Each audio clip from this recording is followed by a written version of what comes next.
All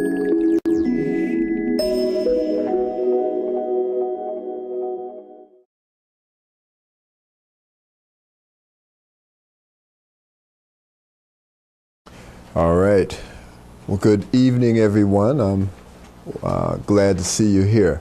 My name is Dr. William Richardson, and I'm representing the American Clinics for Preventive Medicine. And we want to have many spread around the world. Yeah. Well, we're going to be talking about specifically high blood pressure tonight. And as you know, we are a holistic, preventive, nutritionally orientated clinic.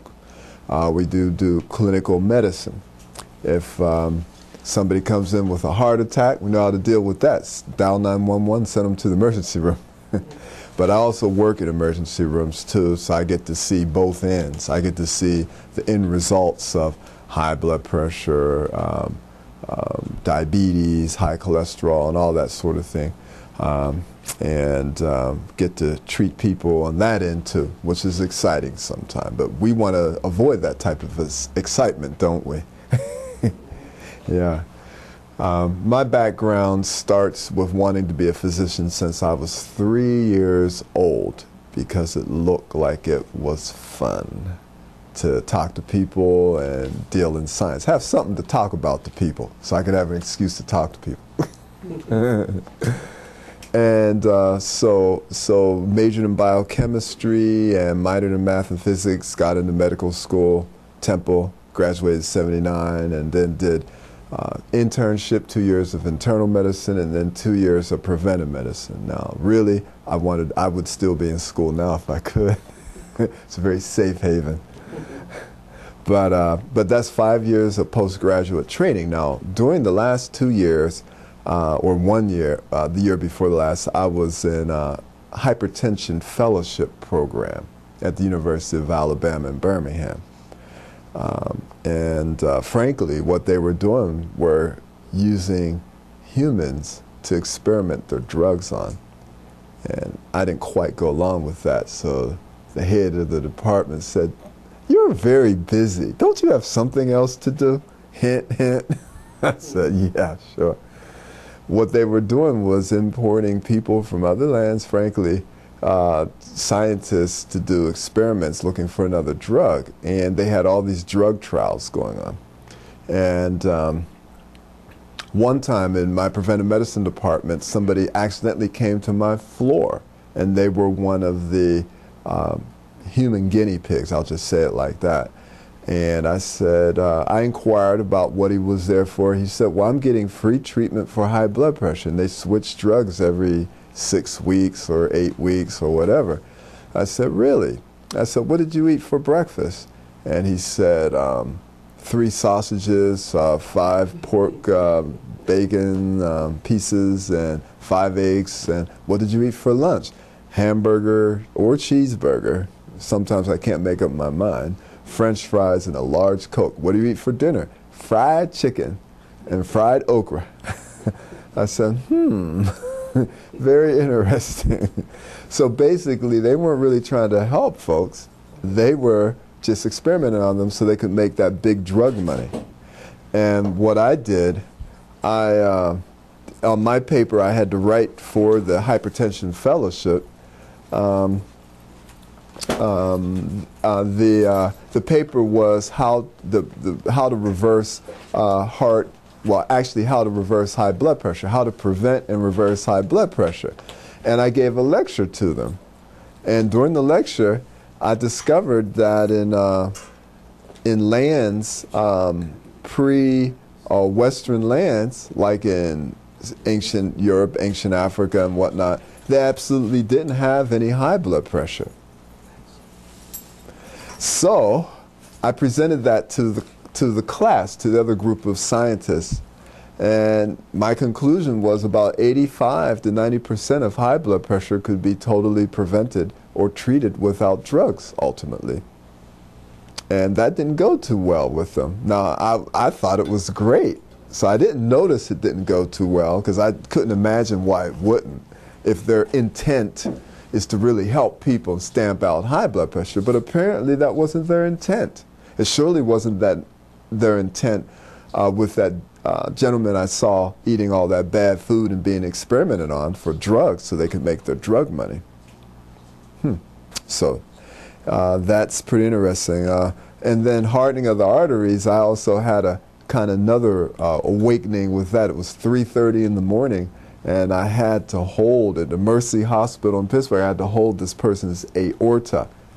And I was tired. The nurses had to come and pat me with some cool cut towels. I mean, I was almost nodding out holding this guy's aorta because we were up, you know, people were getting devastated on the surgical unit, so we were very busy. And they said, Richardson, stay awake. Okay, I'm really trying. And, you know, this guy's aorta was in my hands.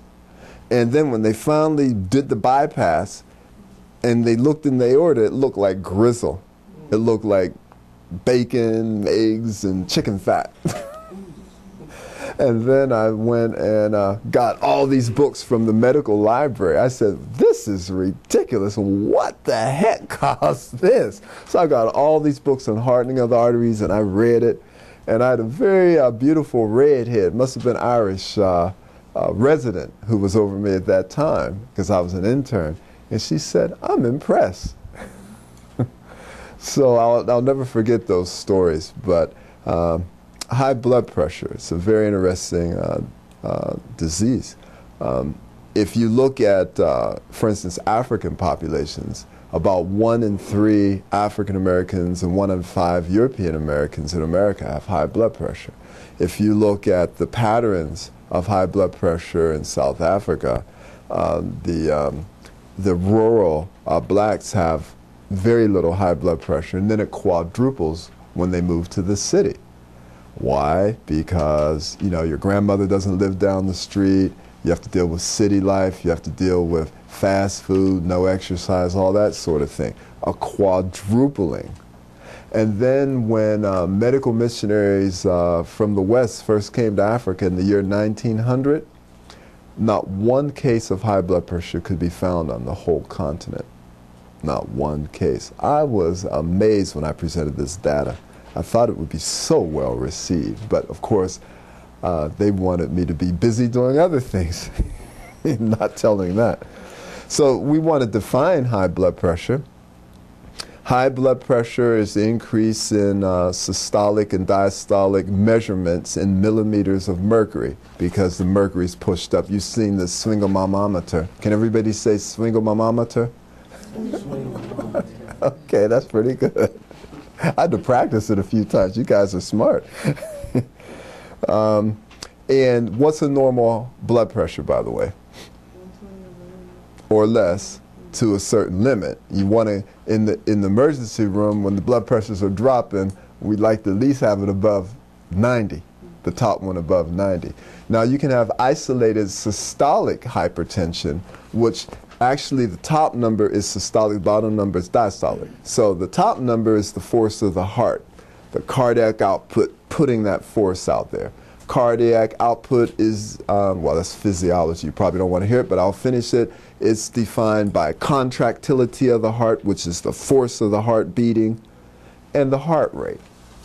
Force of the heart beating and the heart rate. So if your adrenaline goes up, for instance, it may make your pressure go up a bit. That's why it's not good to argue with people. Besides, you know, if you argue with a fool, they won't be able to tell who's the fool, right? So what happens, the adrenaline stimulates neuroreceptors in the heart, which increases the strength of the heart beating and the rate. Okay, that's what happens when you're lying down, and you know how you're lying down and you're in a fuzzy world and you're just so relaxed, because that's your parasympathetic fuzziness, your relaxation. Neurotransmitters are just busting all through the body, making you feel good, and that's why you don't want to get up. And then if somebody gets you up, you know, get up, husband, go do something, or get the child, then you're up. Okay, you can go back to bed, and what do you say? I'm up now. That's because hormones come up when we get up, because they come up because blood has to go to the head, right? When you're lying down, it's easy for the heart to push it to the head. When you get up, the cardiac output force drops the pressure going to the brain, and you have receptors that tell that the pressure drops going to the brain. And if you get up too quick, you'll feel dizzy because there's not enough blood going to the brain. So what happens when you get up, these receptors say, hey, the pressure's changing, the sky's getting up, and then it sends a signal to the adrenal gland and other area, glands that produce hormones that are not so pleasant because they make your heart rate go up, you know, the contractility and other various unpleasantries. And then once you're up, those hormones, just because you lie back down, are not going to go away. I'm up now, you know. So I think, you know, I just wanted to get you in the mood of talking about physiology. Now, physiology is the study of normal function, okay? Now, so the systolic top blood pressure is the heart beating and the force of the heart. So what's the bottom pressure? Well, the heart beats, and then there's resistance in the tissues. There's not a zero resistance because well, the aorta would just have an open system. It would shoot out to the atmosphere, to a vacuum. So that would have zero resistance. But there is resistance because you have tissues and blood vessels. Now, what if you're tense? Well, there are actually muscles within the arteries. Now, the arteries have muscles. That's why they're thicker than the veins. The arteries run deeper in the body. As you feel the pulse, it's a force, right? And the arteries are thicker because there's smooth muscle cells around there that are also activated by mind neurotransmitters, mind-induced neurotransmitters, that if you're anxious or something, it can go and causes a squeezing of the blood vessels, and that increases the blood pressure. So your mind can do it. Also, you can have hardening of the arteries, atherosclerosis. Athero means artery, sclero means hard, and osis means too much. That's hardening of the arteries. And then that can set up tightening of the vessel. It's not as pliant.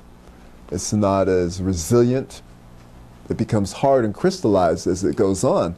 Now, can you guess what % of the population has hardening of the arteries in, let's say, 50 or above in the United States and Western lands? It's 85%.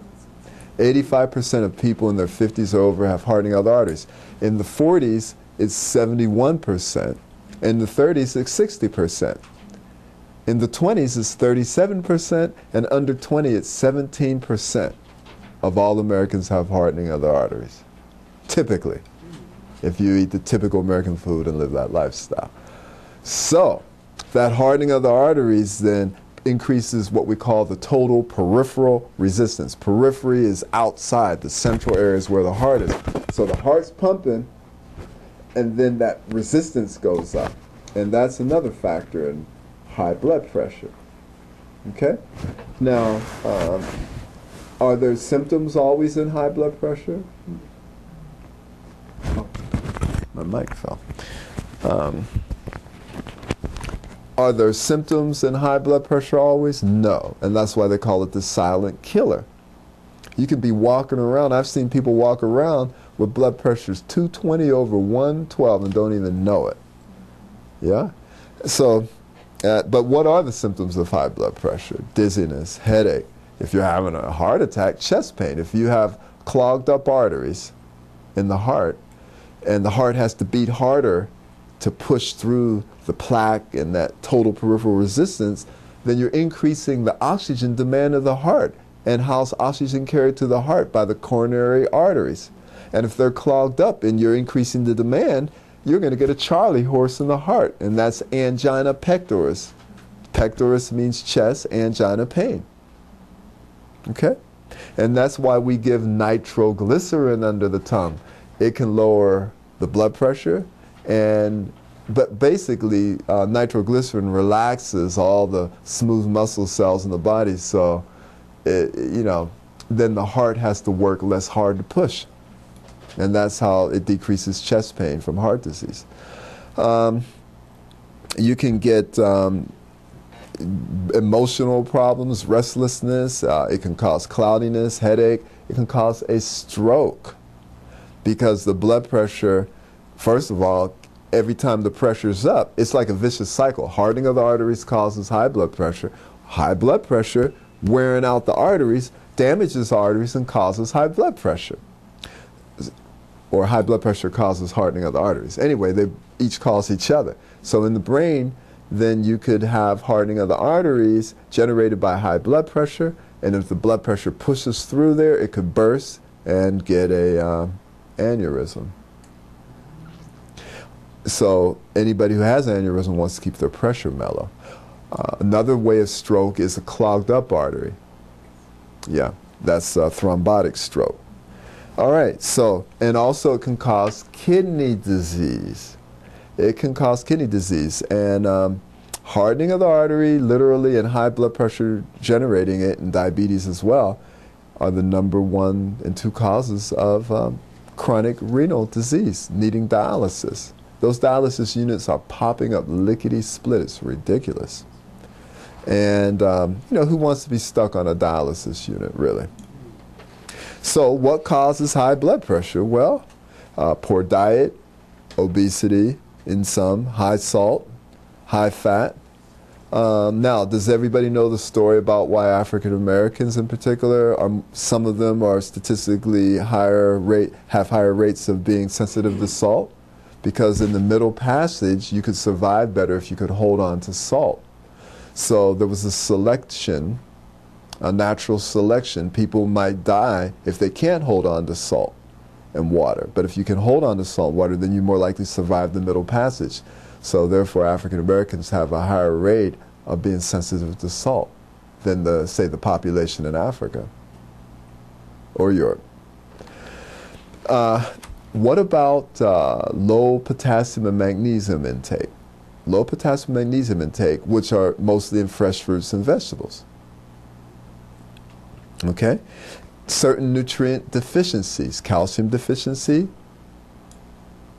and then all the minerals, potassium and calcium, B vitamins, folate. Hardening of the arteries can cause high blood pressure. Anemia can cause high blood pressure because you need more pressure and more contractility to pump the fewer cells around the body. So you have to squeeze the blood vessels so you can decrease the volume and get more movement more quickly. Therefore, the oxygen can be exchanged more quickly.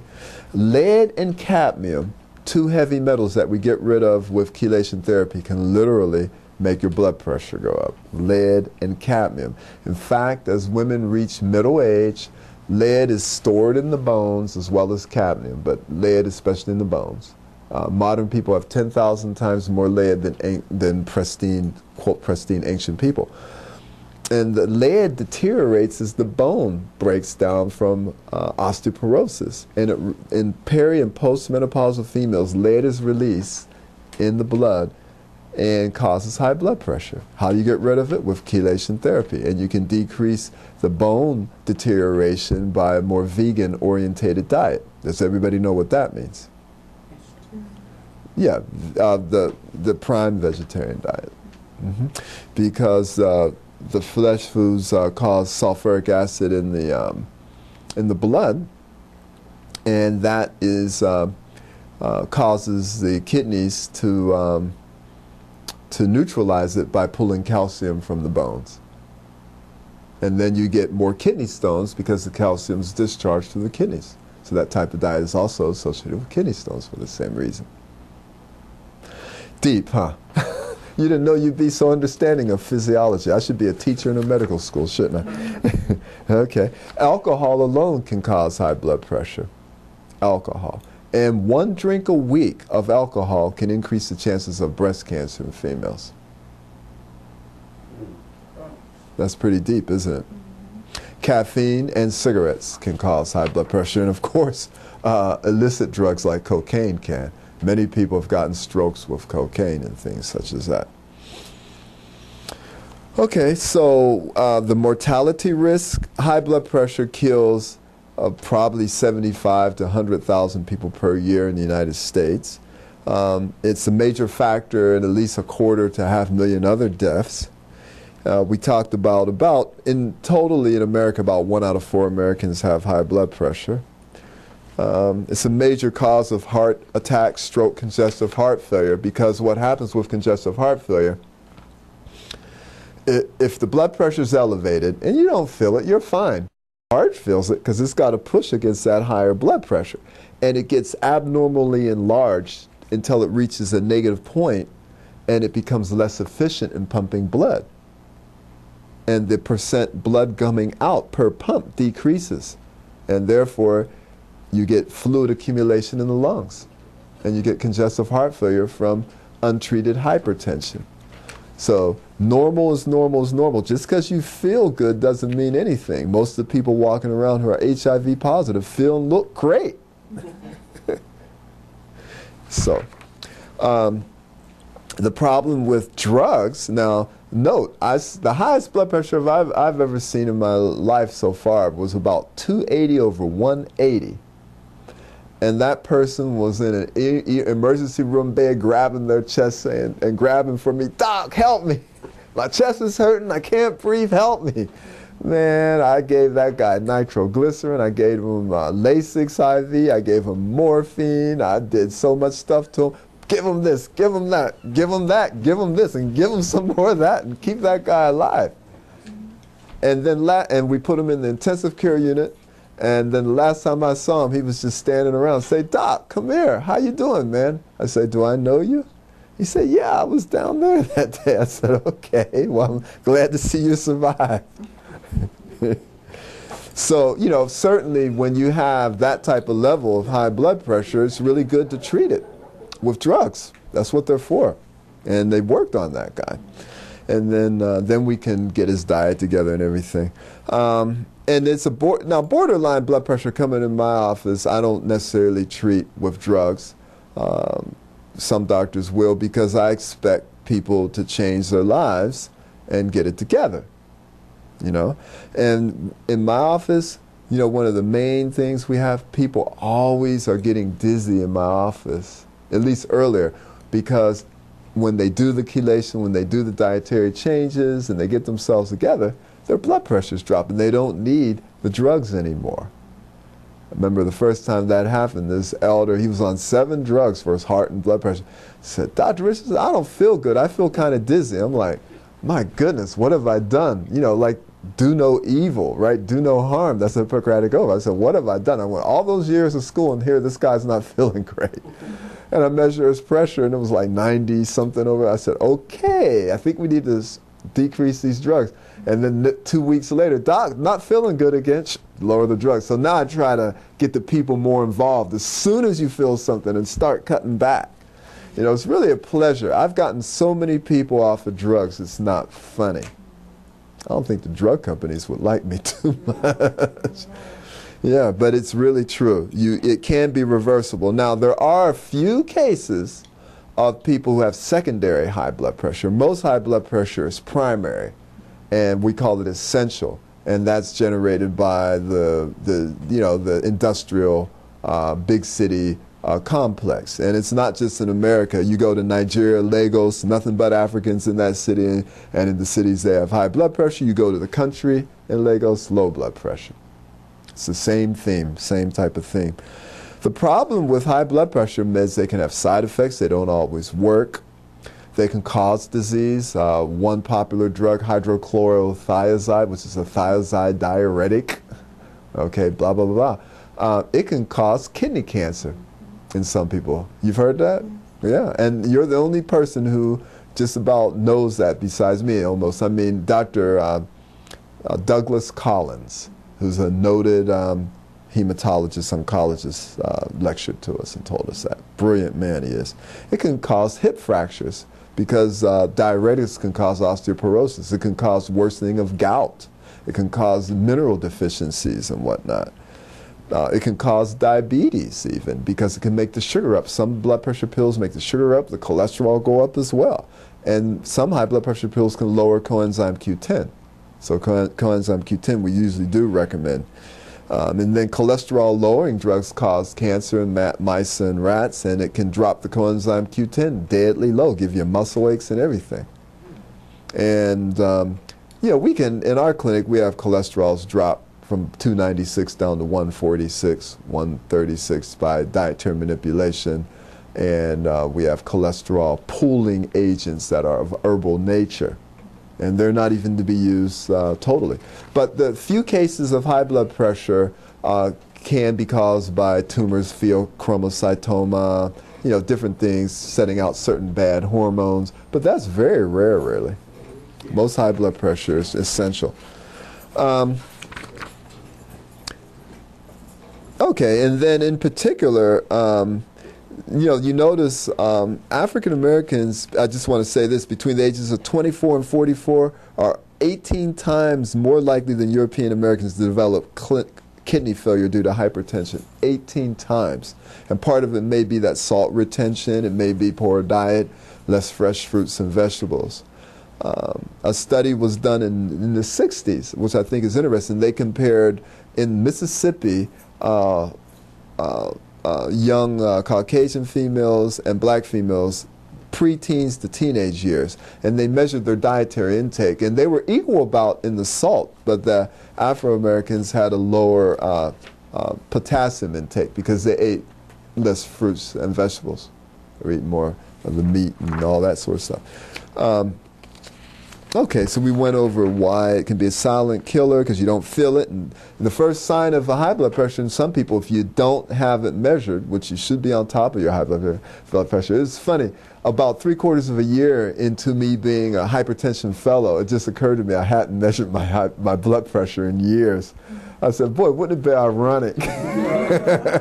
So I sat there and measured it and meditated because I didn't want to, it was fine. But you should keep up with it, even if you're a professor.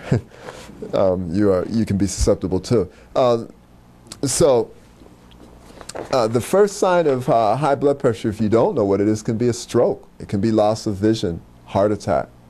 First sign of some heart attacks is instant death. So it behooves us to know our blood pressures, doesn't it? Now I want to talk about some solutions here. Now that I presented the problem. All right. Okay. Solutions.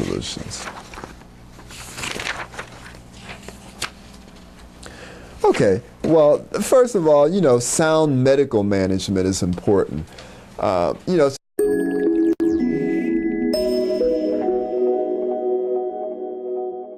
Getting over 160, over 90 or 100 or something like that, you really need to do something. Now there are some herbs that I have from China that seem to be quite strong. For many people it works. It's called BP Balance.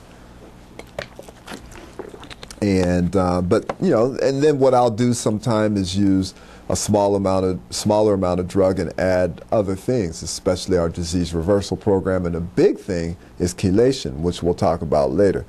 So sound medical management as necessary. They got blood pressure cuffs all over the place in the drugstores. Go in there. It's up to you to know your blood pressure. And then quit eating fast food, junk food, dairy, tobacco, meat, alcohol, all those types of things. Hey, Doc. Yes. In sound medical management, also weaning off of the drugs and being careful how one goes about, the sound medical management. Right. We had discussed that earlier about getting dizzy from too much high blood pressure drugs. And then there's a way to wean it. We wean it very carefully in my clinic now that we've learned our lessons, and we stay in deep communication with the patient, and I help them, aid them in giving them schemes to get out of the blood pressure medications when they earn it, when it's appropriate. So that does take responsibility.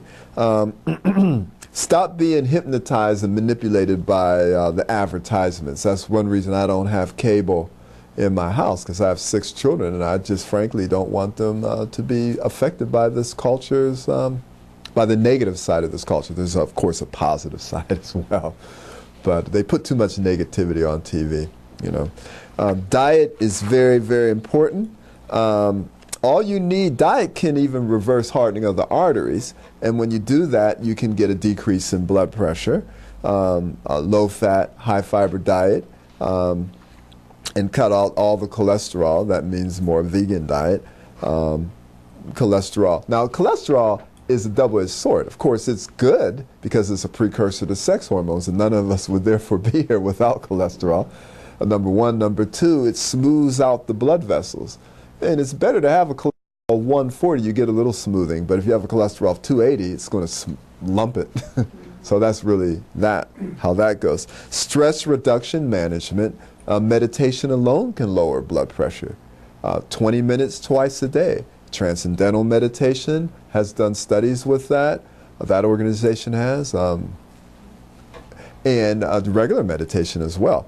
Exercise is also something that can work. But I think people should meditate, especially at night. And if your blood pressure's still up or you don't feel like you can handle it yet, meditate in the morning and do the stretching and meditation in the morning. Exercising is very important. I always say I recommend exercising 3 times a day. When you first get up, and you can start with 5 minutes or 10 minutes or 15 minutes.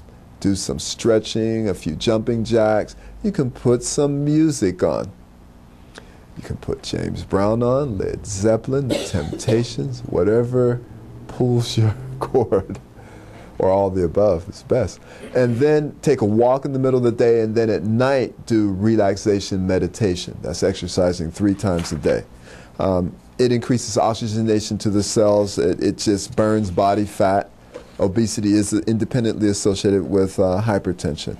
Stop smoking alcohol and caffeine. And we discussed that. If you know anybody who smokes, tell them to stop smoking the house car first thing in the morning. That's a good way to start. And then herbs and nutritional supplements.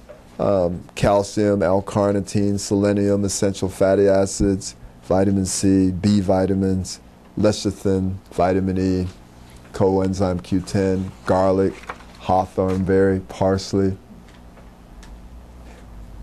black cohosh, valerian root if you're nervous, to relax. Cayenne pepper. You know, when I went to Nigeria, they use cayenne pepper like we use salt and black pepper. I mean, they just put it on there. And it really clears out the blood vessels. It's really good for you. Google, it pulls out cholesterol out the body. Passion flower is hypnotic, helps you rest and sleep. Okay? Now, a big thing that we do is EDTA chelation therapy. It's an IV treatment that pulls the heavy metals like lead, cadmium, arsenic out of the body. And that lowers the blood pressure as well as reverse hardening of the arteries. It's a big thing. It's our biggest treatment that we do. It takes 3 hours to give. It also decreases cancer rates because it pulls heavy metals from the body. It's remarkable, absolutely remarkable. And we've seen many of folks' blood pressures go down. And the more resistant, we have to add, of course, the meditation and the exercise. I have one gentleman in the clinic. He's lost about 150 pounds, changed his diet completely. Cholesterol's great. He's exercising now, and he's on a mission. He's taken a little bit of pill, but definitely on a different direction than he would have been. So I'm real proud of him. There's lots of herbs that you can use to flavor food besides salt, too. And you have to get used to a lower salt diet. In America, we use about 20 grams of salt, and you only need 250 milligrams. Per what? Per day. And that's 20 grams per day. That's what the average American uses. We only need 250 milligrams. I mean, so 20 grams is like a 20000, and you only need 250. I mean, that's a lot. So we use 100 times what we should be using. Yeah. And in ancient times, the salt was so unavailable that they used to pay people in salt. So that's where the word salary came from. And some animals, they need a little salt. Sometimes if my throat is tickled in the past or something, you need a little salt to give it a nice fluffiness. And that's why you gargle with salt, but you spit it out. You know, if your blood pressure is low, sometimes we will actually give people elixirs with a little salt. And of course, when we give the IV, we give what? Salt and water. Literally, if you need it. You know, somebody who's been vomiting 12 times, blood pressure is low, their tongue is dry. It's like, get a bag. Yeah. So that's high blood pressure. And what I want to mention is we have available certain products to help with high blood pressure. Basic herbs, Dowie Cleanse, because you want to do a general cleansing first to clean yourself out. Then there's specific herbs for high blood pressure, HS2, hawthorn berry, parsley, garlic. Those are something you can stay on. High potency garlic, coenzyme Q10, blood pressure X. Those are herbs we all have available, and we can make deals tonight. We have information available, weight loss information, high blood pressure tapes, weight loss tapes. We have the high blood pressure manual that we can get you. And we have this other elixir called Cardio Cocktail with L-arginine, which has a vasodilating effect on the body because of the arginine, which is an amino acid. It's very safe. And what it does, it expands the blood vessels. And you do it twice a day, and it has a lowering effect on the blood pressure, and it has a reversal effect on hardening of the arteries. Any combination of these things. Now that's where the art of medicine comes up. You know, the art of medicine. Which do you use? That's why you need practitioners sometimes. You know, and of course you can use your own intuition and your own logic as well. That's all we all have. And actually, Dr. Carter is here. Dr. Carter's another colleague of mine, and he turned me on to Cardiac Cocktail. And do you have that machine with you? Yeah, if you want me to just set it up. Yeah, he has a way to measure how resilient your arteries are, and that's really a good thing. It will actually give you a biological age of your arteries. Yeah. So even though you might be 20 or 30, your arteries might be 50 or 60. Yeah. And I found out mine were a lot older than I am. Yeah, he looks Primarily good. because I'm not a vegetarian. See, he admits it. Yeah. Right. Very honest, very honest. But he's changing. We're working on him. Yes, yes. Yes, sir. We're going to open up to questions now. Go right ahead. Well, since cholesterol, your body produces a certain amount of cholesterol. Absolutely. And the rest of the stuff, the only way you're going to get cholesterol is if you eat animal, you know, whether it's milk or fish or anything like that. That's right. So if you have a diet of a vegetarian diet where you don't take this at all into your system, then what level of cholesterol can you expect to be measured?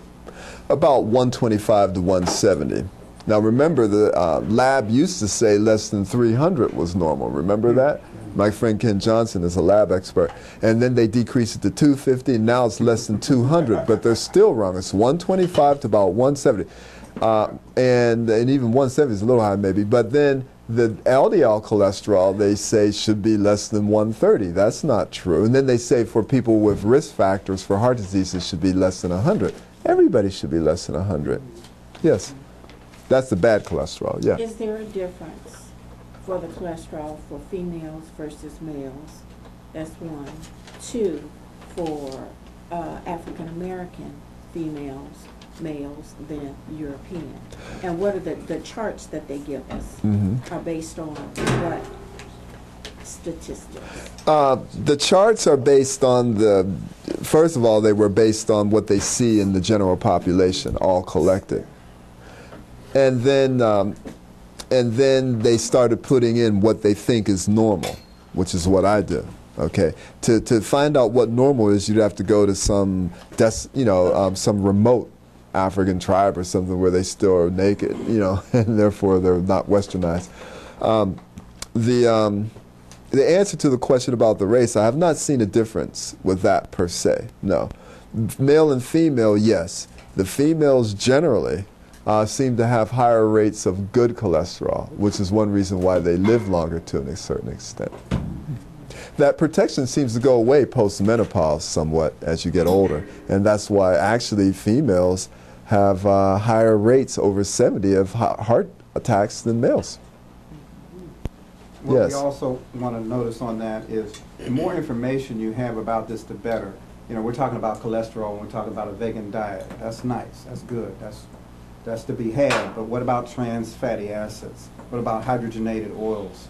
What about cooked oils? We really shouldn't eat cooked oils. We should eat cold-pressed oils in their original state. So actually, like flaxseed oil, olive oil, that goes in our body and synthesizes well unless we cook it, heat it, those kind of things, transform it into something else, and that kind of thing. So the more information that we have, that's why we have a lot of tapes and DVDs and CDs, manuals and recipes and all that, because people get bits and pieces of the information and have bits and pieces of the program as opposed to, in case you don't know, I'm John Richardson, his brother. That's right. Yeah, we've been working together for 20-some years. So, you know, people, all of it, we get kind of, because of the way society's set up, we get a little sketch of something and we're satisfied with it and we think we have it all, not even close. So that's why I tell people, when you're fully educated on any illness, not only high blood pressure, but anything, then you can go to war against it. Because if we just have a little, because we tend to take sound bites in this society and the superficial analysis of it, then I think we should become an expert. I do. You know, our patients, when they leave, we want them to go out and lecture and talk in their churches and do whatever, this kind of thing. And in order to do that, you have to study. You can't just, well, is it cholesterol? It's more to it than cholesterol pieces, you know. That's a good. She had a question next. Yes. Does apple cider vinegar have blood pressure or diabetes? I've heard that. I've heard it. I haven't satisfied myself to be able to tell you, yes, it certainly does. I have no reason to say it doesn't. I use apple cider vinegar in my own food preparation, and I think it's beneficial. I believe it is, but I can't say I know it is yet. And I hope to see some proof or prove it to myself one day. You do see that in the literature a lot. Yeah, there's some literature. I haven't seen it in medical literature yet. Yes? Well, I was just going to make a comment on what you said before.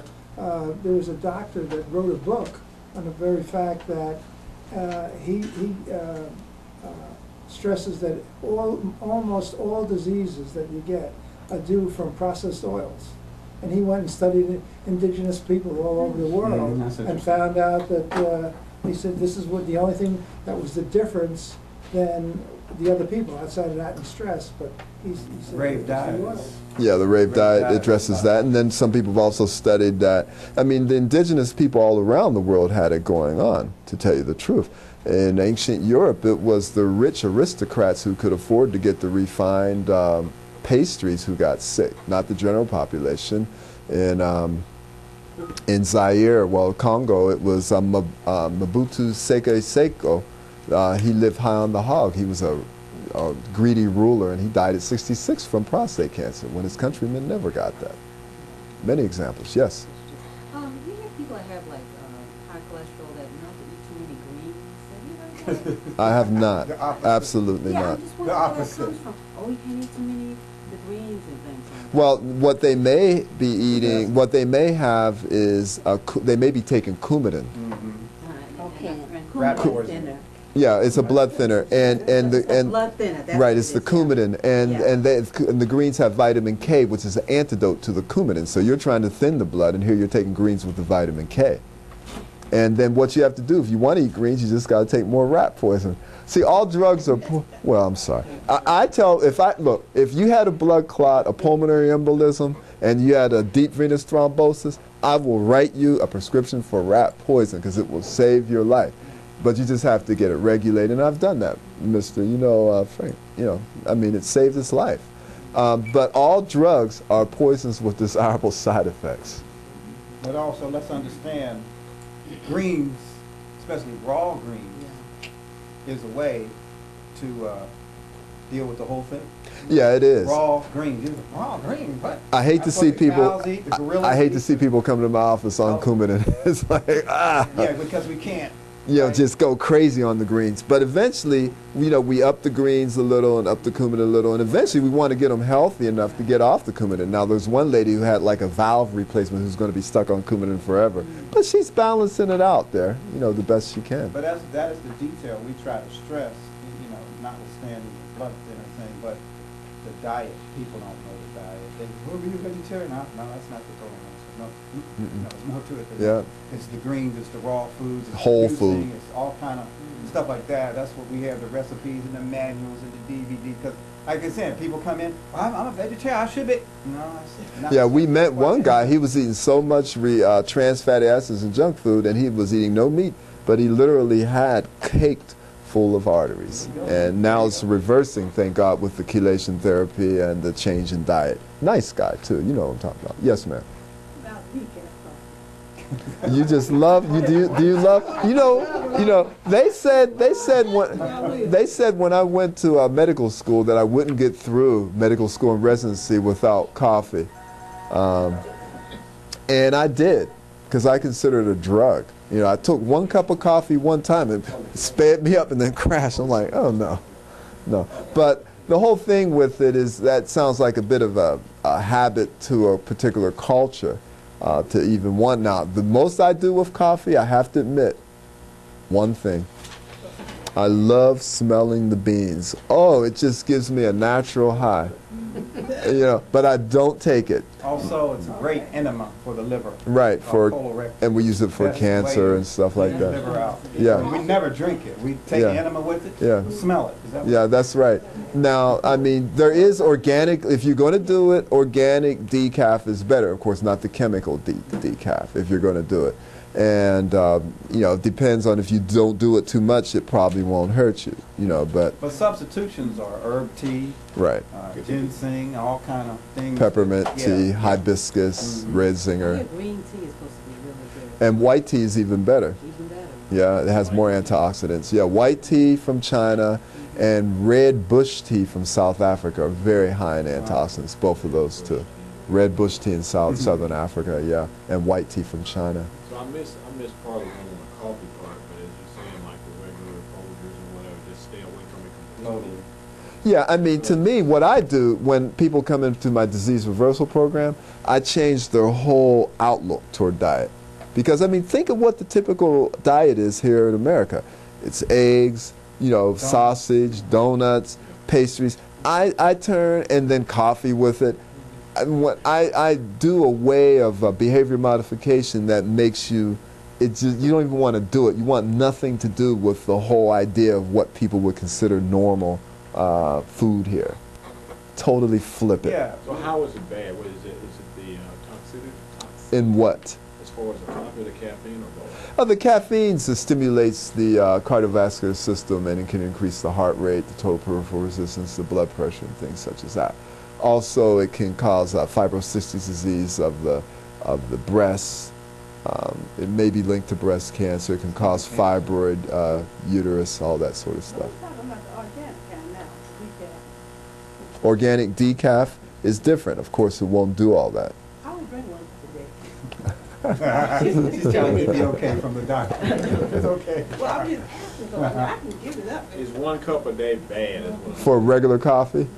The question is why you're doing it. Okay. If you're doing it on top of a really good diet and just for a taste, but if you're doing it as a drug, you know, to stimulate you. Well, no. She said I drink 1 cup a day with one, and that's it. Well, it's not caffeinated, so you're not doing it for a drug. But some people use 1 to 3 or more cups just to get by because they're stimulating themselves from a poor diet and poor sleep, and then they wake themselves up with it.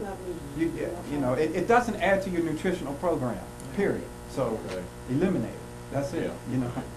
You know, you can take ginseng, you can make smoothies, you can do all kind of things in the morning. The coffee's not one of them. They say you gotta have blood pressure if you take ginseng. That's true. You wouldn't do a lot of ginseng. I meant to say that. Yeah, some people are sensitive to it. You can do Siberian ginseng. Right, right. And I haven't seen any studies but that's what the word is. There's all types in a bottle. You can't go by bottle. Siberian has not got that kick to it. It's more minerals. Do you recommend that you take fish oil? You can. Fish oil can lower the blood pressure, omega-3s. Omega-3s. Right. What I use, because I'm vegan, I use I'm sorry, hold on. What is it called? It was in my mind. Udos. U-D-O apostrophe S. O apostrophe S. Vegetarian omega-3s. They get it from the seaweed. And that's where the fish get it from. And then it also has some flax, yeah. So that's where I get it. Because some people cannot convert the flaxseed to the DHA, which is the type of omega-3 you want that actually does something. UDOS. Yeah, UDOs. And you can get it in the refrigerated area in health food stores. Really good.